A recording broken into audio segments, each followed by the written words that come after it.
साथियों, हमने इतिहास में एक डाकू रत्नाकर के बारे में पढ़ा था, जो बाद में वाल्मीकि बने और उन्होंने रामायण लिखी। दूसरे डाकू हमने अंगुलीमाल के बारे में पढ़ा था, जो बाद में महात्मा बुद्ध के शिष्य बने और सद्मार्ग पर चले। तीसरे डाकू डकैत, ये मेरे साथ में बैठे हुए हैं सुरेश चंद्र सर्वोदय, जो आज़ादी के बाद इन्होंने डकैती का रास्ता अपनाया और लूटपाट करना इन्होंने शुरू किया। लेकिन आज इन्होंने हिंसा का रास्ता छोड़कर के अहिंसा को अपना राजधर्म बना लिया है। इसलिए मैं चाहता हूं कि आप लोग भी इनसे परिचित हों और इन्होंने अपने जीवन में सच्चाई, सफाई, भलाई का एक नारा अपना लिया है। तो आज मैं इन्हीं से आपको इंट्रोड्यूस कराना चाहता हूं कि किस प्रकार से एक हिंसक व्यक्ति ने कभी डकैत रहे और बुंदेलखंड एरिया में डर का एक पर्यायवाची माने जाते थे और इनके नाम से चप्पा चप्पा थर्रा जाता था। हिंसा को त्याग कर आज इन्होंने अहिंसा को अपना राजधर्म बना लिया है। कैसे इनके जीवन में परिवर्तन आया, कैसे बदलाव आया, आज उसी को हम लोग थोड़ा सा समझने का प्रयास करेंगे। तो मैं आपसे आपके जीवन के बारे में जानना चाहता हूँ। थोड़ा सा पहले आप अपने जीवन के और जो जेल का जीवन रहा है आपका, उसके बारे में बताइए। मेरा नाम सुरेश चंद्र सोनी है और अब सर्वोदय लिखता हूँ। सोनी का मतलब मैं स्वर्णकार परिवार में पैदा हुआ हूँ और उत्तर प्रदेश में महोबा जिला है, वहाँ एक सूपा गांव है। वहाँ मैं 1952 में 27 अगस्त को मेरा जन्म हुआ था। मेरी माता वहाँ मास्टर अध्यापक थी, मेरे पिताजी दुकानदारी करते थे और माता पिता मेरे धार्मिक परिवार के थे। रामायण का शौक़ था, रामायण हमारे पिताजी पढ़ाया करते थे। तो वहीं से मैं सोचता था कि रामचंद्र जी का जीवन, रामचंद्र जी को भगवान कहते हैं, तो मैं सोचता हूँ राम का भक्त होना चाहिए। तो और समाज में अन्याय होता है तो जैसे राक्षस रामचंद्र जी मारते थे अन्यायियों को, राक्षसों को, तो मैं सोचता था अन्याय दुराचार करने वालों को रामायण में पढ़ा करते थे कि सो अनुज बजू भगनी सुत नारी 67 कन्या समेत चारी इन्हें कुदेश दिलो कही जोई ताए बधे कछ पाप न हुई। तो मैं सोचता था मारने में, बध करने में कोई पाप नहीं है, जो कर अन्याय दुराचार करता है। तो वहाँ से मुझे हत्या करने की प्रेरणा मिली।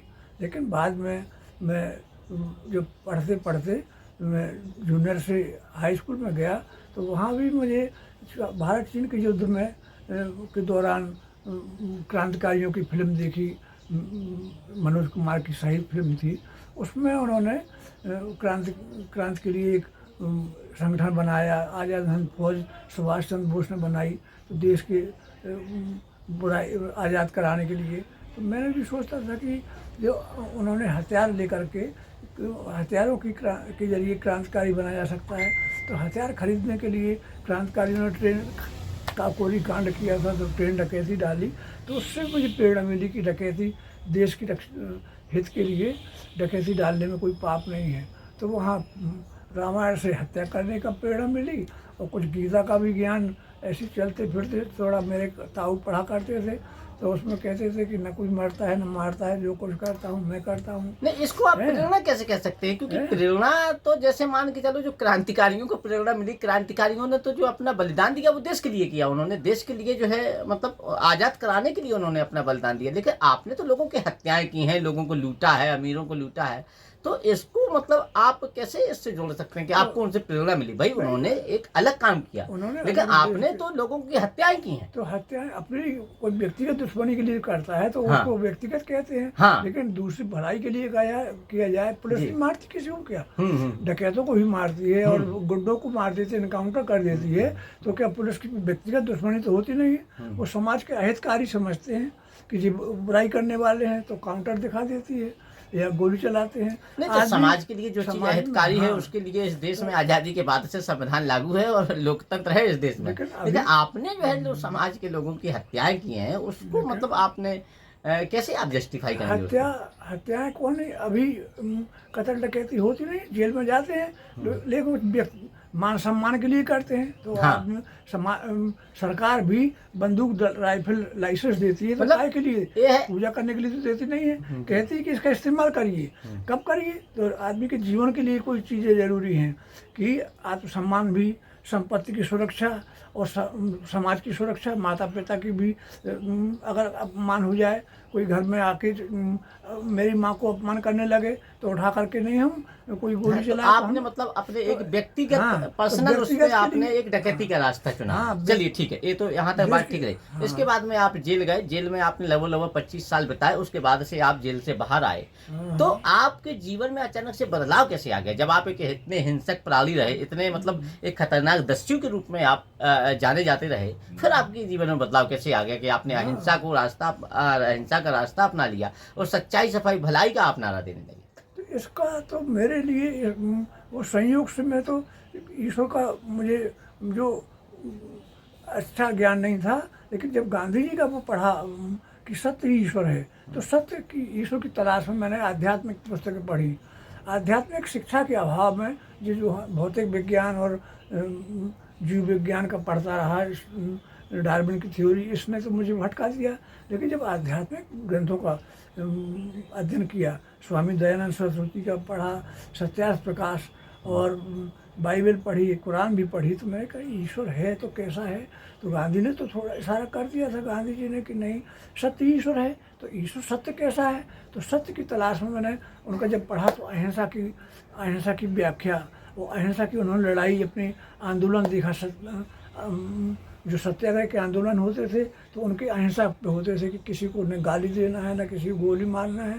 तो और जबकि क्रांतिकारी लोग थे वो गोली भी चलाते थे, बम भी चलाते थे, और मैं भी क्रांतिकारियों की देखा देखी गोली और बम का और बंदूक का सहारा ले लिया। लेकिन जब गांधी जी का देखा कि नहीं, आज़ादी का ये अहिंसक रास्ता है जिससे देश आज़ाद करा सकते हैं, तो गांधी जी, तो फिर छोटी मोटी समस्याएं भी हल हो सकती हैं। तो फिर गांधी बाग में पढ़ा मैंने, तो गांधी जी की समझ ने लिखा है बहुत व्यापक रूप से बाग में कि किस तरीके से किसी के दुराचार भी कोई कर रहा है तो अहिंसक आदमी को इस तरीके से विरोध कर सकता है, कैसे दुराचारी को ठीक कर सकते हैं।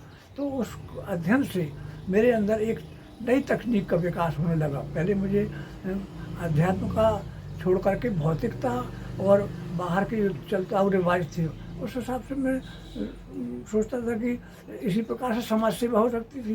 लेकिन जब गांधी का रास्ता पढ़ा और गौतम बुद्ध का, ईसा मसीह का और स्वामी विवेकानंद का भी मैं बहुत महत्वपूर्ण स्थान है कि उनके साहित्य से भी मुझे प्रेरणा मिली।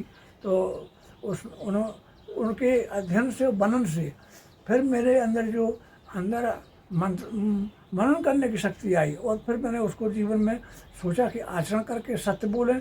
तो मैंने सोचा कि वाकई में सत्य बोलते हैं तो सामने वाला खुश होता है। झूठ बोलने से अगला आदमी झूठ बोलता है तो मुझे बड़ी नफरत होती है कि कैसे झूठ बोलता है, धोखा देता है। तो मैंने भी इसमें सोचा कि वाकई में झूठ बोलना बहुत बड़ा पाप है और सत्य बोलना ही, इसको कबीर ने भी लिखा, सांझ बराबर तप नहीं, झूठ बराबर पाप, जाके हृदय सांझ है ताकि हृदय आप। तो फिर मुझको ऐसे प्रेरणा मिली कि सत्य पे चलना चाहिए। और सत्याग्रह का इतिहास जब पढ़ा, गांधी जी का हिंद स्वराज पढ़ा, मंगल प्रभात पुस्तक गांधी जी की पढ़ी, तो उसमें रचनात्मक कार्यक्रम, ये इस सारे कार्यक्रमों से मेरी फिर उसमें साधना चलने लगी। फिर हिंसा का मैंने रास्ता बिल्कुल छोड़ दिया और गीता का अध्ययन किया। तो गांधी जी ने अनासक्ति योग में लिखा है कि जो हम गीता से प्रेरणा लेते हैं कि किसी की हत्या की जाए, तो वास्तव में जी ऐतिहासिक ग्रंथ नहीं है गीता। और रामायण को भी उन्होंने कह दिया कि ये ऐतिहासिक ग्रंथ नहीं है, ये महाभारत हैं, ये काल ये ऐतिहासिक ना होकर के ये धर्म काव्य हैं। और रामायण में, वाल्मीकि रामायण में और रामचरितमानस में भेद हैं, फर्क हैं, लेकिन ये इसका मुख्य उद्देश्य है समाज के लोगों के अंदर जीवन में अच्छे संस्कार डालना, अच्छी शिक्षा देना। तो फिर मेरा दिमाग एकदम से, जहाँ मैं थोड़ा अश्रद्धा की दृष्टि से देखता था रामायण को कि अरे रामचंद्र जी का तो चरित्र अच्छा है, लेकिन हनुमान जी कैसे लंका लांग गए थे, समुद्र लांग गए, तो इसमें मुझे फिर आपने ये पुस्तक लिखी है, इस हाँ। पुस्तक का नाम है हिंसा से अहिंसा की ओर। हाँ और इस पुस्तक में जैसे कि ये 2 पंक्तियाँ मुझे काफ़ी अच्छी लगीं।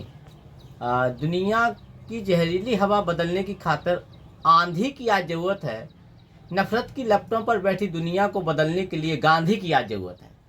और इसमें इस पुस्तक में जैसे कि आपका जीवन परिचय के साथ में जो जेल में आप रहे, बंदी जीवन जो आपने बनाया, क्या नाम बिताया है, उसके बारे में इस पुस्तक में बताया है आपने। तो आज जैसे कि आज आपसे मुलाकात हुई है, मैं चाहता हूँ कि इनकी भी कहानी हमारा हिंदुस्तान जाने कि एक व्यक्ति जो कभी दुर्दांत दस्यु रहा है, बुंदेलखंड एरिया में, जैसे कि मैंने कहा कि इनके नाम से लोग थर्रा जाते थे एक समय।